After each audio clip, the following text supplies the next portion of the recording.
My fiancée texted me at 2 a.m. saying she was at her ex's house and told me to come pick her up. Otherwise, she wouldn't marry me. I didn't say anything. I just took a screenshot of her location and sent it to her ex's pregnant wife. The next day, both of them were standing at my door. I'm going to be completely honest with you. I never thought I'd be the guy telling this story. My name's irrelevant, but what matters is that 3 months ago, I was planning a wedding. I'm a systems analyst for a mid-sized tech firm in Denver. Decent job, decent salary, decent life. Or so I thought. I'd been with Lauren for 2.5 years. We met at a mutual friend's barbecue, hit it off over terrible beer and even worse jokes. And somewhere between month 6 and month 12, I convinced myself she was the one. Lauren was a marketing coordinator at a boutique agency downtown. Ambitious, sharp, the kind of woman who could walk into a room and own it without saying a word. She had this laugh that made you feel like you were the only person in the world. She'd throw her head back, completely unself-conscious, and it was infectious. Looking back, I realize I mistook confidence for honesty. Big mistake. We got engaged last November. Nothing fancy. I proposed at this little cabin we'd rented in the Rockies during a weekend getaway. We'd spent the day hiking, and by evening we were sitting on the porch watching the sunset paint the mountains orange and purple. I had the ring in my jacket pocket for 3 days, waiting for the perfect moment. When it came, I just asked. Simple. She cried. I cried. We called our families. We posted the obligatory ring photo on Instagram. Her hand against the mountain backdrop, diamond catching the light. Her friends flooded the comments with congratulations and heart emojis. My mom called me crying happy tears, saying she always knew Lauren was special. Everything felt right. Except it wasn't. Update 1. The problems started subtle. Little things you tell yourself don't mean anything because you don't want them to.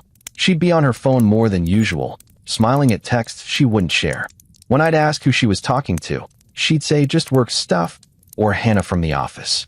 I'm not a paranoid guy, never have been. I've always believed trust is the foundation of a relationship. But something fell off, like a picture frame hanging just slightly crooked. You can ignore it for a while, but eventually, it's all you can see. Then there were the late nights. She'd tell me she had client dinners or team meetings that ran long. And I believed her, because why wouldn't I? Her job was demanding.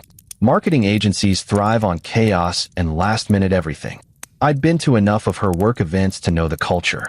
So when she'd text me at 8 saying she'd be home by 10 and roll in at midnight, I'd swallow the frustration and remind myself this was temporary. After the wedding, things would settle down. About 6 weeks before the wedding, I started noticing a name that kept popping up, Adrian. She'd mention him casually. Adrian thinks we should pivot the campaign, or Adrian suggested this restaurant for the rehearsal dinner. At first, I thought he was a colleague, maybe a new creative director or account manager. I didn't think much of it because Lauren talked about work all the time. But then the mentions became more frequent. Adrian and I grabbed lunch today. Adrian sent me this hilarious meme. Adrian says we're overthinking the seating chart. One night in late September, we were watching some forgettable Netflix series on the couch. Her phone was on the coffee table, and it buzzed. The preview lit up the screen. Miss you too. Can't wait to see you again. I glanced over. She snatched the phone away before I could read who sent it, her whole body tensing. Who's that? I asked, keeping my tone light, casual. Nobody. Just Hannah being dramatic about something. Hannah? That didn't sound like Hannah. Her face flushed. Why are you interrogating me? I'm not interrogating you. I'm asking a question. Jesus. Can I not have a conversation without you breathing down my neck? She stood up, suddenly defensive, her voice rising. This is exactly what I'm talking about. You're always watching, always questioning, always questioning. Lauren, I asked who texted you. She grabbed her phone and walked into the bedroom, closing the door harder than necessary. I sat there on the couch, the TV still playing, feeling like I'd just stepped on a landmine I didn't know was there. She came out 20 minutes later, apologized for overreacting, and we went to bed. But something had shifted. The air between us felt different. I let it go. I shouldn't have. 2 weeks before the wedding, things escalated. We were supposed to have dinner with her parents at this Italian place they loved in Cherry Creek. Final details for the reception, confirming the final guest count, discussing the timeline. Boring, but necessary stuff. She texted me at 6:30 p.m. saying she'd be late. Had to finish something urgent at work. No problem. I told her parents she was running behind, and we ordered appetizers. By 8 p.m., she still wasn't there. I called twice. No answer. Her mom was getting worried, asking if everything was okay. By 9 o'clock, her dad was irritated, checking his watch every few minutes. I texted her, "Where are you? Your parents are waiting." Nothing. Finally, I tracked her location. We had each other's locations shared on Find My Friends. Practical for a couple, right? Makes meeting up easier, gives peace of mind if someone's running late. She was at some address on the east side of town. Not her office. Not anywhere I recognized. Just a residential street I'd never heard of. I called again. Straight to voicemail. At 10:47 p.m., my phone buzzed. "Sorry, babe. Work ran super late. Heading home now." She walked in at 11:20. Hair slightly messed up. Makeup smudged around her eyes like she'd been rubbing them. She smelled like cologne, not mine. Something woodsy and unfamiliar. "Where were you?" I asked. "I was sitting in the living room. Lights off except for the lamp in the corner." "I told you work." "Lauren, you weren't at the office." Her face went blank. "Are you tracking me? You're an hour late to dinner with your parents. You didn't answer your phone, and you weren't where you said you'd be." "Yeah, I checked." "That's psychotic. That's not an answer. I don't owe you a minute-by-minute breakdown of my day. Your parents sat at that restaurant for 2.5 hours waiting for you. Your mom was worried sick. Your dad thought something happened to you. All I'm asking is where you were." She grabbed her purse, hands shaking, and locked herself in the bathroom. I heard the water running. When she came out 15 minutes later, her face was washed clean, hair pulled back, and she acted like nothing happened. She got into bed without a word. We laid there in the dark, not touching, the space between us feeling like miles. The next morning, she apologized to her parents over the phone, told them there was a crisis with a client campaign. They seemed to buy it. I didn't press the issue. We had a wedding to finish planning. I told myself I was overthinking things. Stress does weird things to people. Maybe she really was just overwhelmed. Update 2. The real breaking point came 8 days before the wedding. October 12th, a Thursday night. I'd been working late trying to finish a system migration project before taking time off for the honeymoon. My manager needed everything documented and tested before I left for 2 weeks. Around 11:30 p.m., I finally got home, exhausted, ready to collapse into bed and sleep for 10 hours. Lauren wasn't there. Her car was gone. The apartment was dark. I texted her, "Where are you?" No response. I called. Straight to voicemail. I made myself a sandwich, thinking maybe she'd gone to pick up food or was at a late pharmacy run. But by midnight, I was pacing the apartment. This wasn't normal. Even during her latest nights, she'd text me. Let me know where she was. We communicated. That was our thing. I opened the location app. She was at a house about 20 minutes away in a residential neighborhood off Colorado Boulevard. I pulled up the address on Google Maps. Just a normal suburban street. Trees, driveways, 2-story houses with front porches. I thought maybe she was at a friend's place. Maybe there was some last-minute bachelorette thing I didn't know about. Maybe Sienna had surprised her with something. But she would have told me. I stared at that blue dot on my screen, not moving, just sitting there at that address. My mind was racing through possibilities, each one worse than the last. Then, at 2:07 a.m., my phone buzzed. "Lauren, I'm at Adrian's. Come pick me up, or I'm not marrying you." I read that message 5 times. 6. 7. My brain couldn't process it. Adrian. Her ex-boyfriend. The guy she dated for 3 years before we met.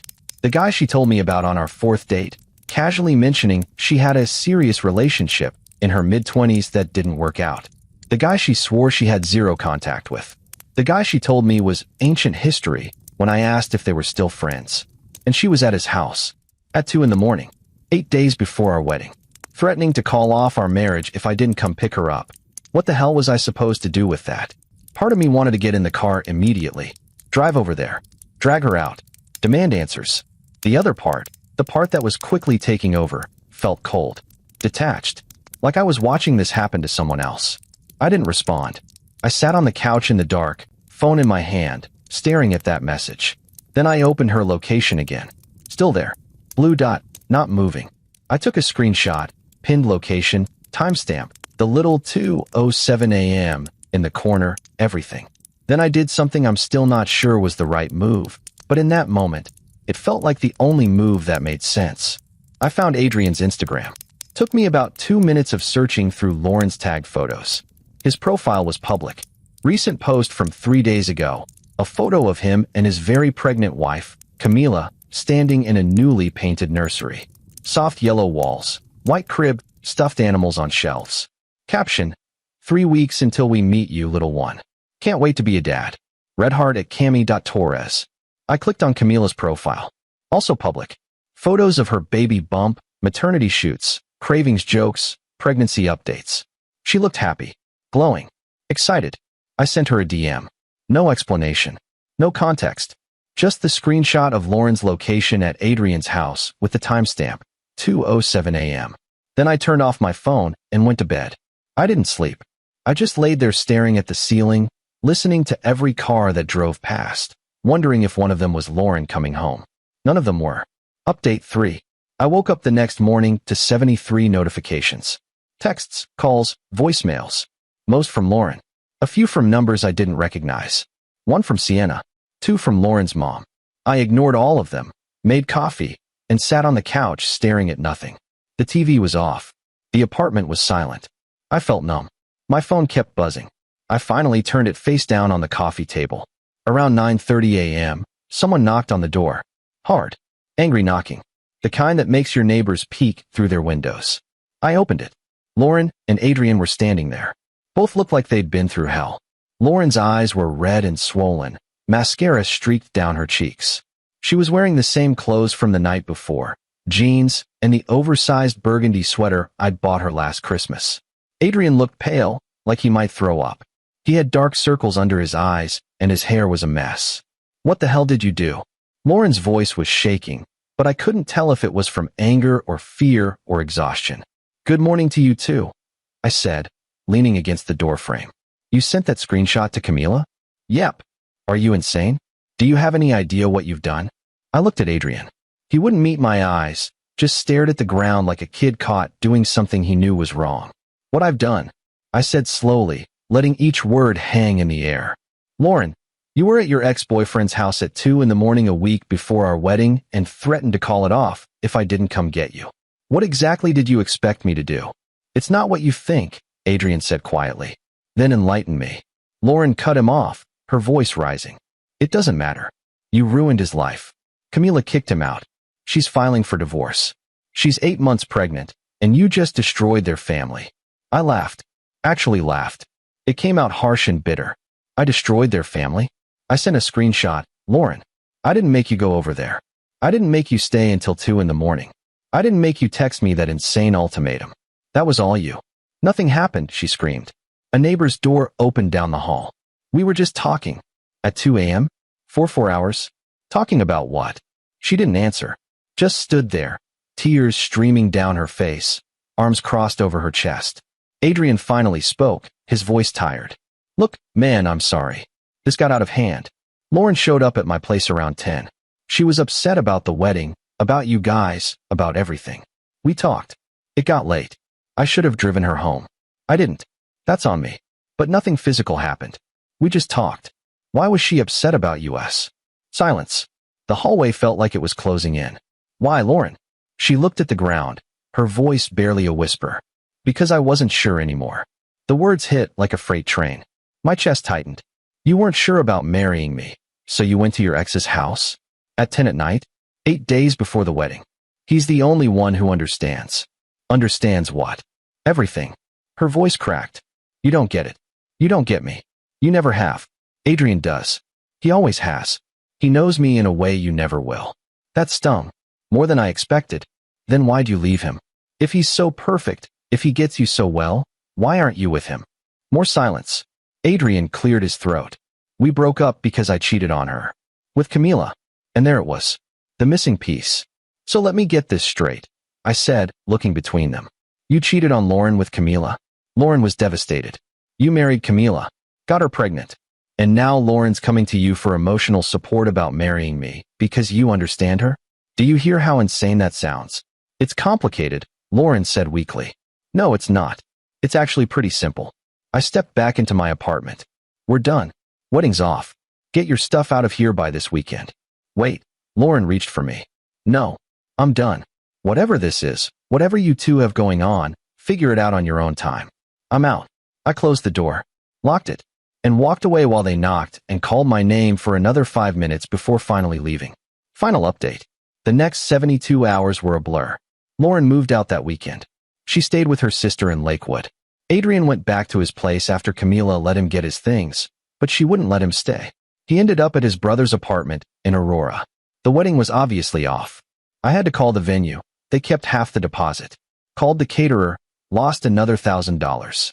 Called the photographer, the DJ, the florist. Everyone was sympathetic but firm about their cancellation policies. I sent a mass text to the guest list. Wedding is canceled. Personal reasons. Thanks for understanding. Short. Simple. I didn't owe anyone an explanation. My mom cried again, but this time for different reasons. She drove up from Colorado Springs and spent the weekend helping me pack up Lauren's things. We didn't talk much. She'd just hug me every hour or so, tell me it was going to be okay, and make me eat something. Dads are different. Mine called once, said, "You did the right thing," and that was it. That's all I needed to hear. About a week later, Lauren's best friend, Sienna, reached out. We'd always gotten along well. She was funny, grounded, the kind of person who tells you the truth even when it's uncomfortable. I think she felt guilty for not warning me. We met for coffee at this place in Capitol Hill we used to go to as a group. How much did you know? I asked, stirring sugar into my coffee. She stirred her latte, not looking at me. I knew she'd been seeing him again. Not like, physically, but emotionally. They started talking again about 4 months ago, right after you guys sent out the save the dates. For months. Yeah, she told me it was just closure. That she needed to make peace with the past before moving forward with you. I believed her at first. She seemed genuine. And when did you stop believing her? When she started canceling plans to meet up with him. When she'd get this look on her face when his name came up. When she started comparing you to him. That hit harder than I expected. She compared us? Not directly, but little things. Like she'd say Adrian would have found that funny, or Adrian always knew what I needed without asking. I told her it wasn't fair. That you were your own person. That she needed to stop living in the past. And you didn't think to tell me? Sienna finally looked at me, her eyes sad. I told her to. God, I told her so many times. But she kept saying it was harmless. That it didn't mean anything. That she loved you and was going to marry you, and I was overreacting. I wanted to believe her. She's my best friend. I wanted to think she was making the right choice. Going to his house at 2 a.m. isn't harmless. Sienna. I know. I'm sorry. I should have said something. I should have told you what was happening. I didn't want to be the person who ruined your relationship if I was wrong. I didn't blame her. Not really. Lauren was good at convincing people things were fine when they weren't. She was good at making you feel crazy for questioning her. I'd experienced it firsthand. 2 weeks after everything imploded, Camila reached out. She sent me a long message on Instagram thanking me for the screenshot. She said she'd suspected something was going on for months, but didn't have proof. Adrian had been distant, working late, protective of his phone. When she'd ask about it, he'd get defensive. The screenshot gave her everything she needed. She confronted him that morning, and he admitted everything. Not the physical stuff. Apparently that really didn't happen, but the emotional affair. The late-night conversations. The coffee dates. The lunches. The constant texting. The fact that he'd been in love with Lauren the entire time he was with Camila. Camila filed for divorce the next week. She moved in with her parents in Fort Collins. She was planning to raise the baby on her own. She thanked me again in her message, said she'd rather know the truth now than years down the line. She seemed strong. Stronger than I felt. She also told me something that made everything make more sense. Lauren and Adrian had been meeting up regularly for months. It started in June. A chance encounter at a coffee shop downtown. At least that's what Lauren told Sienna. They exchanged numbers. Started texting. Met for lunch as friends. The meetings became more frequent. By August, they were seeing each other 2 or 3 times a week. Coffee before work. Lunch breaks. After-work drinks that turned into dinners. Adrian told Camila that nothing physical ever happened.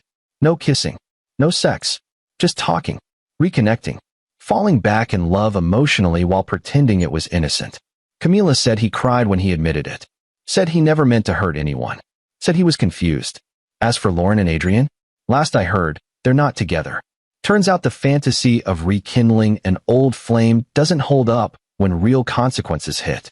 Adrian lost his wife and kid over it. Lauren lost me, her reputation, most of her friends, and the wedding she'd been planning for 8 months. Sienna told me Lauren tried reaching out multiple times, long apology texts, voicemails asking if we could talk, messages saying she made a mistake and wanted to explain everything. I never responded. What's there to say? She made her choice. I made mine. It's been 3 months now. Mid-January. I moved to a new apartment in Washington Park. 1 bedroom, hardwood floors, big windows that let in actual sunlight. I needed a fresh start. Threw myself into work. Got promoted to senior analyst in December. Better pay, more responsibility, stuff that keeps my mind busy. Started going to the gym more. Picked up rock climbing. Made some new friends through a hiking group. I'm not gonna lie, it sucked. It still sucks sometimes. I'll see something that reminds me of her, or I'll pass the restaurant where we had our first date, and it hits me all over again.